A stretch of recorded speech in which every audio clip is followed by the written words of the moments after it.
أعوذ بالله من الشيطان الرجيم. بسم الله الرحمن الرحيم. يا أيها الذين آمنوا أوفوا بالعقود. أحلت لكم بهيمة الأنعام إلا ما يتلى عليكم غير محل الصيد وأنتم حرم. إن الله يحكم ما يريد. يا أيها الذين آمنوا لا تحلوا شعائر الله ولا الشهر الحرام ولا الهدي ولا القلائد ولا آمين البيت الحرام يبتغون فضلا من ربهم ورضوانا. وإذا حللتم فاصطادوا ولا يجرمنكم شنآن قوم أن صدوكم عن المسجد الحرام أن تعتدوا. وتعاونوا على البر والتقوى ولا تعاونوا على الإثم والعدوان واتقوا الله إن الله شديد العقاب. حرمت عليكم الميتة والدم ولحم الخنزير وما أهل لغير الله به والمنخنقة والموقوذة والمتردية والنطيحة وما أكل السبع إلا ما ذكيتم وما ذبح على النسب وأن تستقسموا بالأزلام ذلكم فسق. اليوم يئس الذين كفروا من دينكم فلا تخشوهم واخشون. اليوم أكملت لكم دينكم وأتممت عليكم نعمتي ورضيت لكم الإسلام دينا. فمن اضطر في مخمصة غير متجانف لإثم فإن الله غفور رحيم. يسألونك ماذا أحل لهم قل أحل لكم الطيبات وما علمتم من الجوارح مكلبين تعلمونهن مما علمكم الله فكلوا مما أمسكن عليكم واذكروا اسم الله عليه واتقوا الله إن الله سريع الحساب.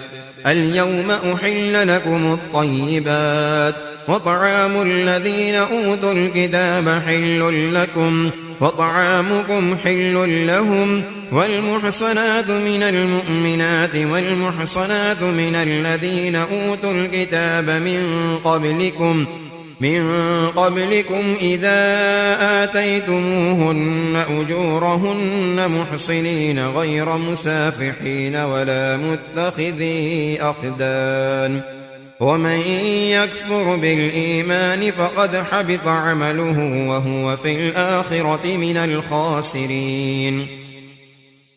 يا أيها الذين آمنوا إذا قمتم إلى الصلاة فاغسلوا وجوهكم وأيديكم إلى المرافق وامسحوا برؤوسكم وأرجلكم إلى الكعبين وإن كنتم جنبا فاطهروا وإن كنتم مرضى أو على سفر أو جاء أحد منكم من الغائط أو لامستم النساء فلم تجدوا ماء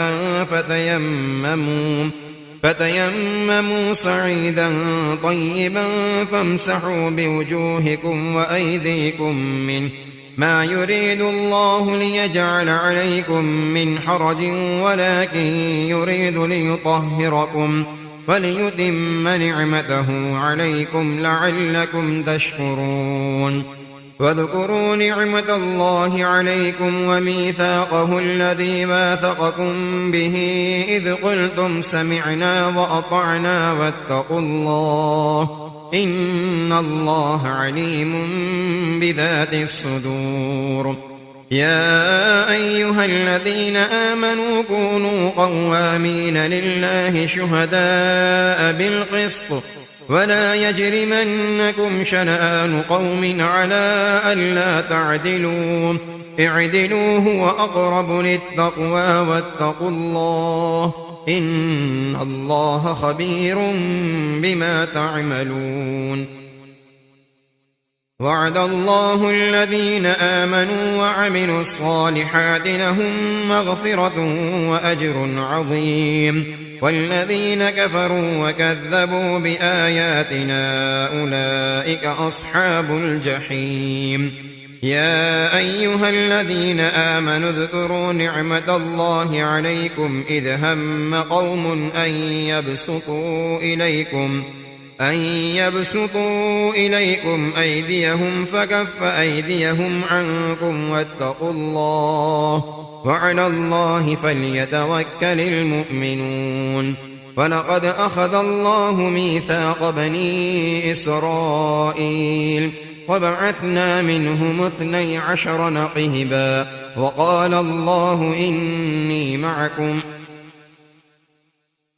لئن أقمتم الصلاة وآتيتم الزكاة وآمنتم برسلي وعزرتموهم وأقرضتم الله قرضا حسنا لأكفرن عنكم سيئاتكم ولأدخلنكم جنات تجري من تحتها الأنهار فمن كفر بعد ذلك منكم فقد ضل سواء السبيل. فبما نقضهم ميثاقهم لعناهم وجعلنا قلوبهم قاسية يحرفون الكلم عن مواضعه ونسوا حظا مما ذكروا به ولا تزال تطلع على خائنة منهم إلا قليلا منهم فاعف عنهم واصفح إن الله يحب المحسنين. ومن الذين قالوا إنا نصارى أخذنا ميثاقهم فنسوا حظا مما ذكروا به فأغرينا بينهم العداوة والبغضاء إلى يوم القيامة وسوف ينبئهم الله بما كانوا يصنعون. يا أهل الكتاب قد جاءكم رسولنا يبين لكم كثيرا مما كنتم تخفون من الكتاب ويعفو عن كثير قد جاءكم من الله نور وكتاب مبين يهدي به الله من اتبع رضوانه سبل السلام ويخرجهم من الظلمات إلى النور بإذنه ويهديهم إلى صراط مستقيم. لقد كفر الذين قالوا إن الله هو المسيح ابن مريم قل فمن يملك من الله شيئا إن أراد أن يهلك المسيح ابن مريم وأمه ومن في الأرض جميعا ولله ملك السماوات والأرض وما بينهما يخلق ما يشاء والله على كل شيء قدير. وقالت اليهود والنصارى نحن أبناء الله وأحباؤه قل فلم يعذبكم بذنوبكم بل أنتم بشر ممن خلق يغفر لمن يشاء ويعذب من يشاء ولله ملك السماوات والأرض وما بينهما وإليه المصير. يا أهل الكتاب قد جاءكم رسولنا يبين لكم على فترة من الرسل أن تقولوا ما جاءنا من بشير ولا نذير فقد جاءكم بشير ونذير والله على كل شيء قدير. وإذ قال موسى لقومه يا قوم اذكروا نعمة الله عليكم إذ جعل فيكم أنبياء وجعلكم ملوكا وآتاكم ما لم يؤت أحدا من العالمين يا قوم ادخلوا الأرض المقدسة التي كتب الله لكم ولا ترتدوا على أدباركم فتنقلبوا خاسرين قالوا يا موسى إن فيها قوما جبارين وإنا لن ندخلها حتى يخرجوا منها فإن يخرجوا منها فإنا داخلون قال رجلان من الذين يخافون أنعم الله عليهم ادخلوا عليهم الباب فإذا دخلتموه فإنكم غالبون وعلى الله فتوكلوا إن كنتم مؤمنين قالوا يا موسى إنا لن ندخلها أبدا ما داموا فيها فاذهب أنت وربك فقاتلا إنا هاهنا قاعدون قال رب إني لا أملك إلا نفسي وأخي فافرق بيننا وبين القوم الفاسقين قال فإنها محرمة عليهم 40 سنة يتيهون في الأرض فلا تأس على القوم الفاسقين واتل عليهم نبأ ابني آدم بالحق إذ قربا قربانا فتقبل من أحدهما ولم يتقبل من الآخر قال لأقتلنك قال إنما يتقبل الله من المتقين لئن بسطت إلي يدك لتقتلني ما أنا بباسط يدي إليك لأقتلك إني أخاف الله رب العالمين إني أريد أن تبوء بإثمي وإثمك فتكون من أصحاب النار وذلك جزاء الظالمين فطوعت له نفسه قتل أخيه فقتله فأصبح من الخاسرين فبعث الله غرابا يبحث في الأرض ليريه كيف يواري سوءة أخيه قال يا ويلتى أعجزت أن أكون مثل هذا الغراب فأواري سوءة أخي فأصبح من النادمين من أجل ذلك كتبنا على بني إسرائيل أنه من قتل نفسا بغير نفس أو فساد في الأرض فكأنما قتل الناس جميعا ومن أحياها فكأنما أحيا الناس جميعا ولقد جاءتهم رسلنا بالبينات ثم إن كثيرا منهم بعد ذلك في الأرض لمسرفون إنما جزاء الذين يحاربون الله ورسوله ويسعون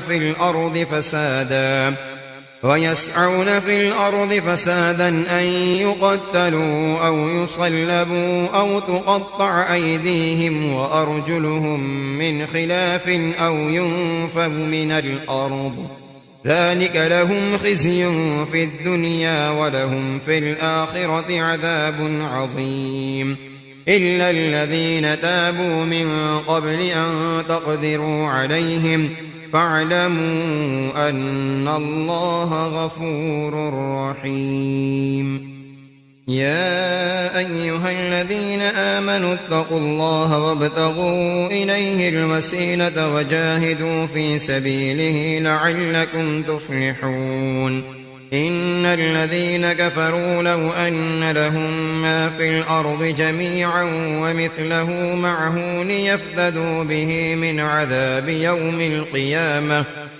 عذاب يوم القيامة ما تقبل منهم ولهم عذاب أليم يريدون أن يخرجوا من النار وما هم بخارجين منها ولهم عذاب مقيم والسارق والسارقة فاقطعوا أيديهما جزاء بما كسبا نكالا من الله والله عزيز حكيم فمن تاب من بعد ظلمه وأصلح فإن الله يتوب عليه إن الله غفور رحيم ألم تعلم أن الله له ملك السماوات والأرض يعذب من يشاء ويغفر لمن يشاء والله على كل شيء قدير يا أيها الرسول لا يحزنك الذين يسارعون في الكفر من الذين قالوا آمنا بأفواههم ولم تؤمن قلوبهم ومن الذين هادوا سماعون للكذب سماعون لقوم آخرين لم يأتوك يحرفون الكلم من بعد مواضعه يقولون إن أوتيتم هذا فخذوه وإن لم تؤتوه فاحذروا ومن يرد الله فتنته فلن تملك له من الله شيئا أولئك الذين لم يرد الله أن يطهر قلوبهم لهم في الدنيا خزي ولهم في الآخرة عذاب عظيم سماعون للكذب أكالون للسحت فإن جاءوك فاحكم بينهم أو أعرض عنهم وإن تعرض عنهم فلن يضروك شيئا وإن حكمت فاحكم بينهم بالقسط إن الله يحب المقسطين وكيف يحكمونك وعندهم التوراة فيها حكم الله ثم يتولون من بعد ذلك وما أولئك بالمؤمنين إنا أنزلنا التوراة فيها هدى ونور يحكم بها النبيون الذين أسلموا للذين هادوا والربانيون والأحبار بما استحفظوا من كتاب الله وكانوا عليه شهداء فلا تخشوا الناس واخشوني ولا تشتروا بآياتي ثمنا قليلا ومن لم يحكم بما أنزل الله فأولئك هم الكافرون وكتبنا عليهم فيها أن النفس بالنفس والعين بالعين والأنف بالأنف والأذن بالأذن والسن بالسن والجروح قصاص فمن تصدق به فهو كفارة له ومن لم يحكم بما أنزل الله فأولئك هم الظالمون وقفينا على آثارهم بعيسى ابن مريم مصدقا لما بين يديه من التوراة وآتيناه الإنجيل فيه هدى ونور ومصدقا لما بين يديه من التوراة وهدى وموعظة للمتقين وليحكم أهل الإنجيل بما أنزل الله فيه ومن لم يحكم بما أنزل الله فأولئك هم الفاسقون وأنزلنا إليك الكتاب بالحق مصدقا لما بين يديه من الكتاب ومهيمنا عليه فاحكم بينهم بما أنزل الله ولا تتبع أهواءهم عما جاءك من الحق لكل جعلنا منكم شرعة ومنهاجا ولو شاء الله لجعلكم أمة واحدة ولكن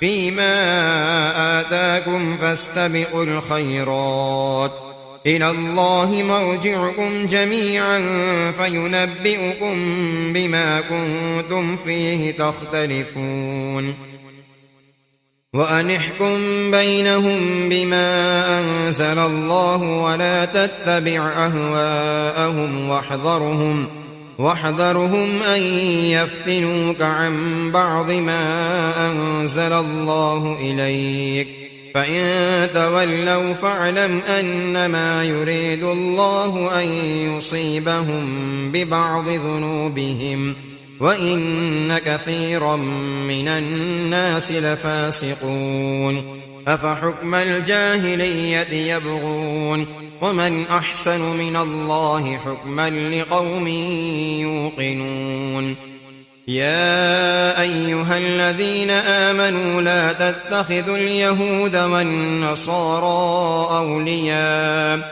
بعضهم أولياء بعض ومن يتولهم منكم فإنه منهم إن الله لا يهدي القوم الظالمين فترى الذين في قلوبهم مرض يسارعون فيهم يقولون نخشى أن تصيبنا دائرة فعسى الله أن يأتي بالفتح أو أمر من عنده فيصبحوا على ما أسروا في أنفسهم نادمين ويقول الذين آمنوا أهؤلاء الذين أقسموا بالله جهد أيمانهم إنهم لمعكم حبطت أعمالهم فأصبحوا خاسرين يا أيها الذين آمنوا من يرتد منكم عن دينه فسوف يأتي الله بقوم يحبهم ويحبونه أذلة على المؤمنين أعزة على الكافرين يجاهدون في سبيل الله ولا يخافون لومة لائم ذلك فضل الله يؤتيه من يشاء والله واسع عليم إنما وليكم الله ورسوله والذين آمنوا الذين يقيمون الصلاة ويؤتون الزكاة وهم راكعون ومن يتول الله ورسوله والذين آمنوا فإن حزب الله هم الغالبون يا أيها الذين آمنوا لا تتخذوا الذين اتخذوا دينكم هزوا ولعبا من الذين أوتوا الكتاب من قبلكم والكفار أولياء واتقوا الله إن كنتم مؤمنين وإذا ناديتم إلى الصلاة اتخذوها هزوا ولعبا ذلك بأنهم قوم لا يعقلون قل يا أهل الكتاب هل تنقمون منا إلا أن آمنا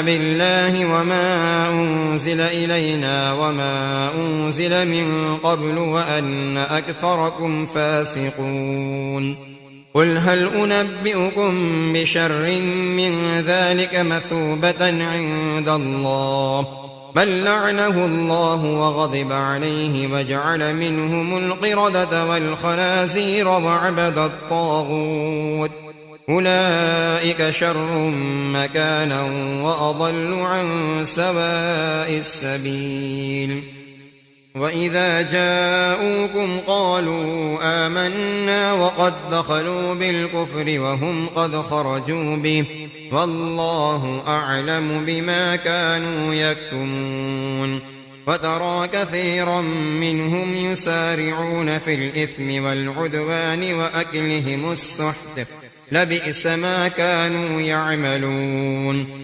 لولا ينهاهم الربانيون والأحبار عن قولهم الإثم وأكلهم السحت لبئس ما كانوا يصنعون.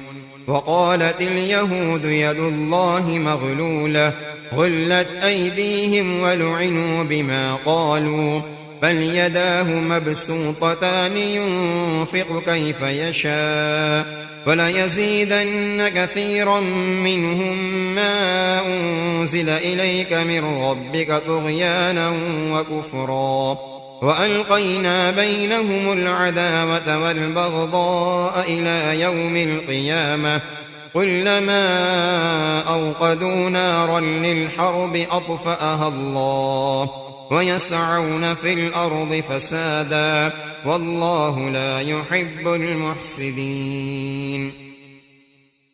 ولو أن أهل الكتاب آمنوا واتقوا لكفرنا عنهم سيئاتهم ولأدخلناهم جنات النعيم.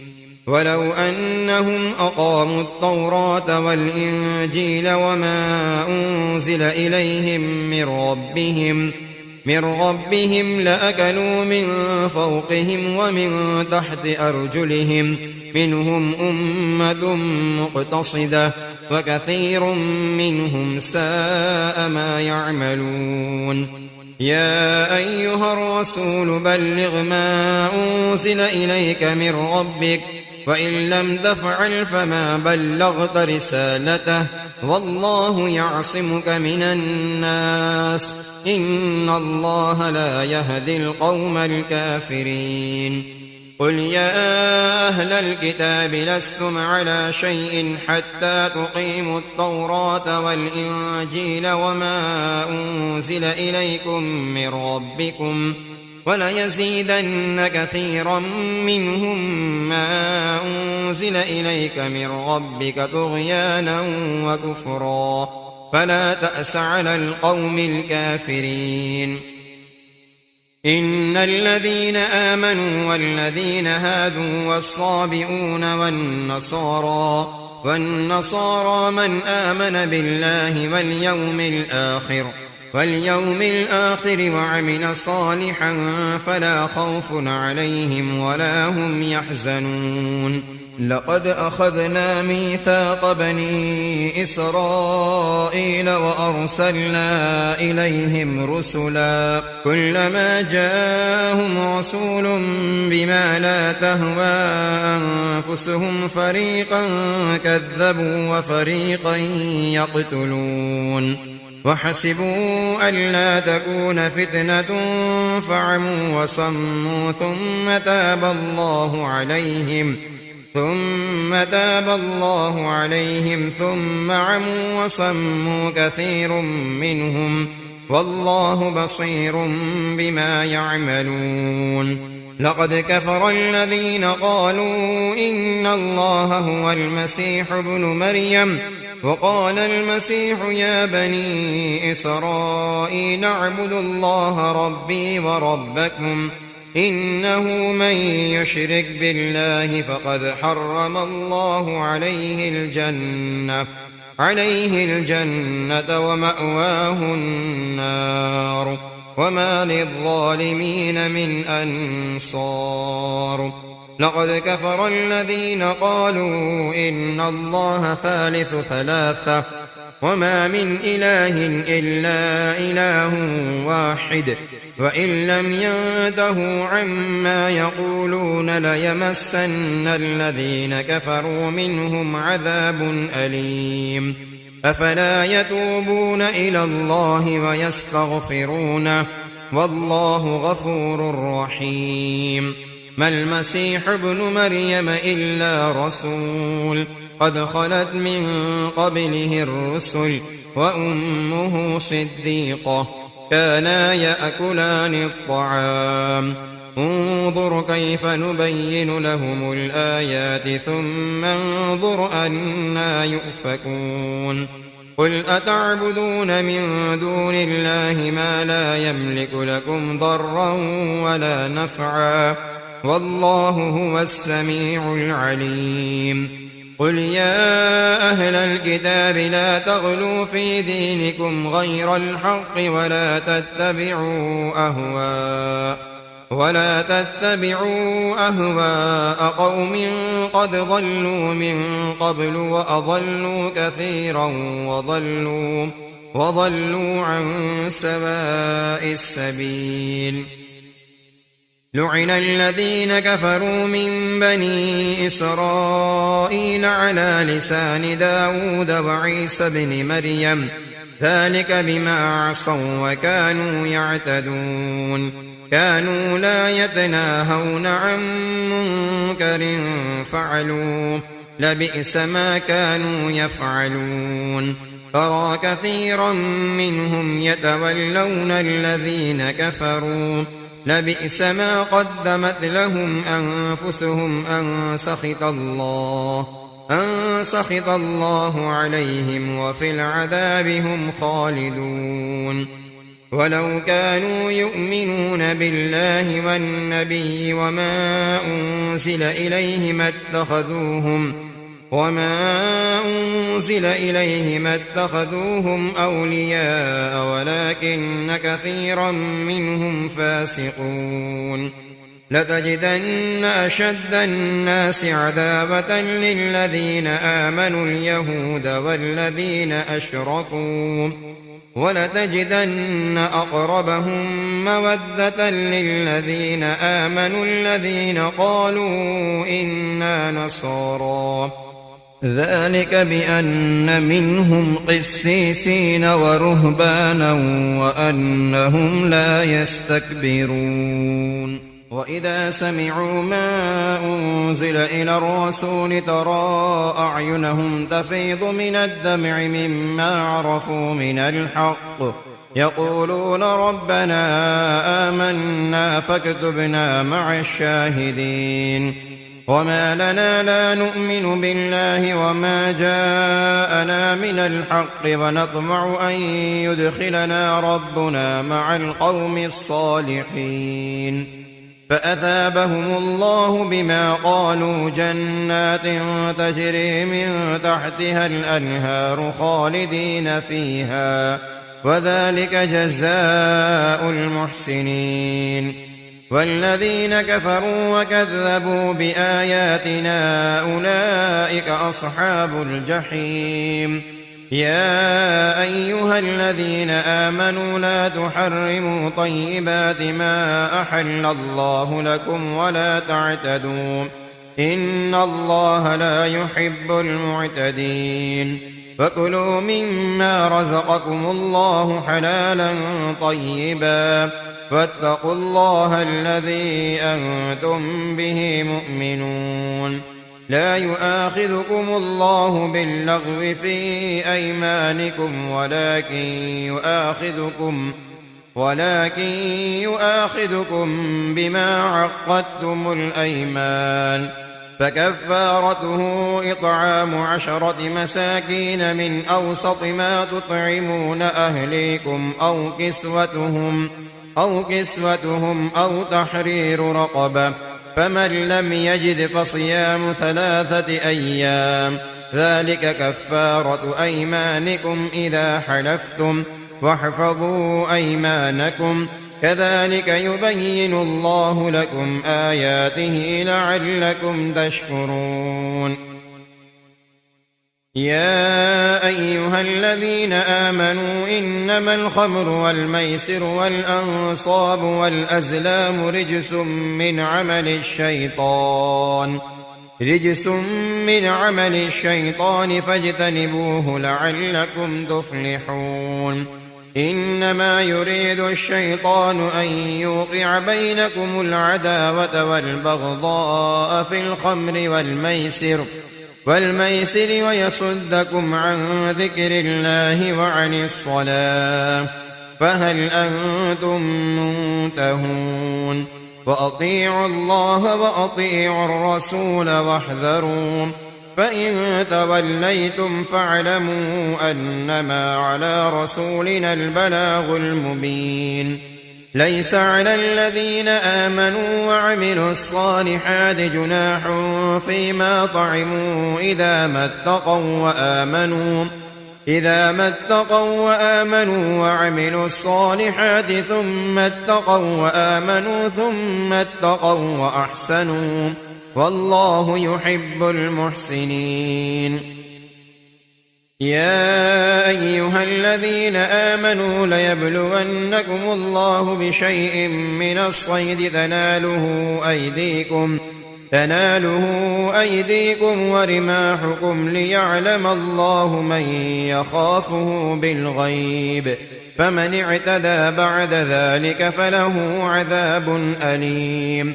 يا أيها الذين آمنوا لا تقتلوا الصيد وأنتم حرم ومن قتله منكم متعمدا فجزاء مثل ما قتل من النعم يحكم به ذوى عدل منكم هديا بالغ الكعبة أو كفارة طعام مساكين أو عدل ذلك صياما ليذوق وبال أمره عفى الله عما سلف ومن عاد فينتقم الله منه والله عزيز ذو انتقام. أحل لكم صيد البحر وطعامه متاعا لكم وللسيارة وحرم عليكم صيد البر ما دمتم حرما واتقوا الله الذي إليه تحشرون. جعل الله الكعبة البيت الحرام قياما للناس والشهر الحرام والهدي والقلائد ذلك لتعلموا أن الله يعلم ما في السماوات وما في الأرض وأن الله بكل شيء عليم. اعلموا أن الله شديد العقاب وأن الله غفور رحيم. ما على الرسول إلا البلاغ والله يعلم ما تبدون وما تكتمون. قل لا يستوي الخبيث والطيب ولو أعجبك كثرة الخبيث فاتقوا الله يا أولي الألباب لعلكم تفلحون. يا أيها الذين آمنوا لا تسألوا عن أشياء إن تبد لكم تسؤكم وإن تسألوا عنها حين ينزل القرآن تبد لكم عفى الله عنها والله غفور حليم. قد سألها قوم من قبلكم ثم أصبحوا بها كافرين. ما جعل الله من بحيرة ولا سائبة ولا وصيلة ولا حام ولكن الذين كفروا يفترون على الله الكذب وأكثرهم لا يعقلون. وإذا قيل لهم تعالوا إلى ما أنزل الله وإلى الرسول قالوا حسبنا ما وجدنا عليه آباءنا أولو كان آباؤهم لا يعلمون شيئا ولا يهتدون. يا أيها الذين آمنوا عليكم أنفسكم لا يضركم من ضل إذا اهتديتم إلى الله مرجعكم جميعا فينبئكم بما كنتم تعملون. يا أيها الذين آمنوا شهادة بينكم إذا حضر أحدكم الموت حين الوصية اثنان ذوى عدل منكم أو آخران من غيركم إن أنتم ضربتم في الأرض فأصابتكم مصيبة الموت تحبسونهما من بعد الصلاة فيقسمان بالله إن ارتبتم لا نشتري به ثمنا ولو كان ذا قربى ولا نكتم شهادة الله إنا إذا لمن الآثمين. فإن عثر على أنهما استحقا إثما فآخران يقومان مقامهما من الذين استحق عليهم الأوليان فيقسمان بالله لشهادتنا أحق من شهادتهما وما اعتدينا إنا إذا لمن الظالمين.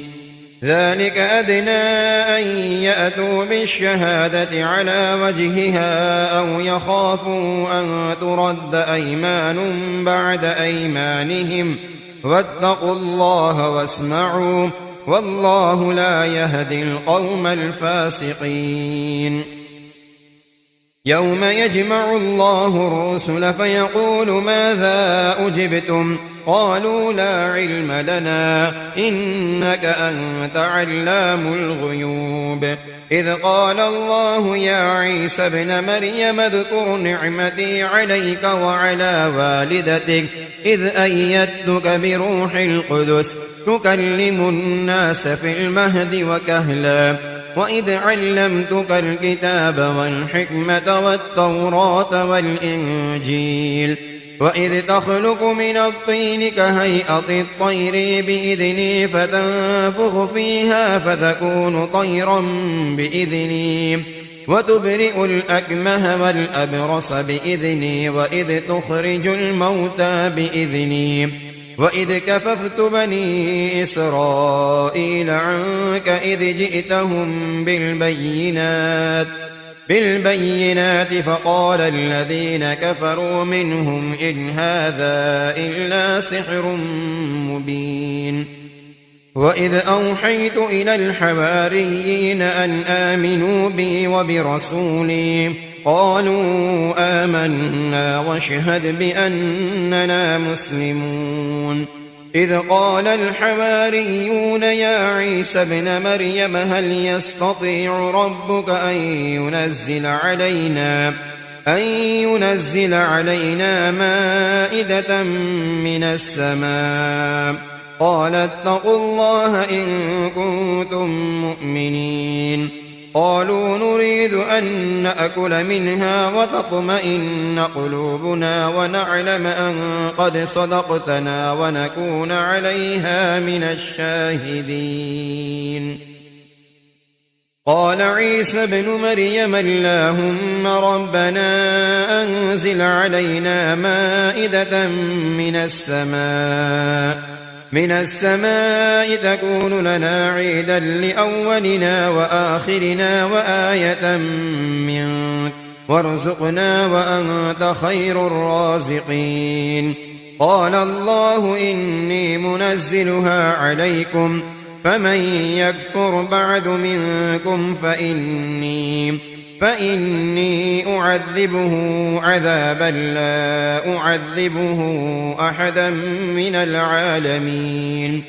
وإذ قال الله يا عيسى ابن مريم أأنت قلت للناس اتخذوني وأمي إلهين من دون الله قال سبحانك ما يكون لي أن أقول ما ليس لي بحق إن كنت قلته فقد علمته أعلم ما في نفسي ولا أعلم ما في نفسك إنك أنت علام الغيوب.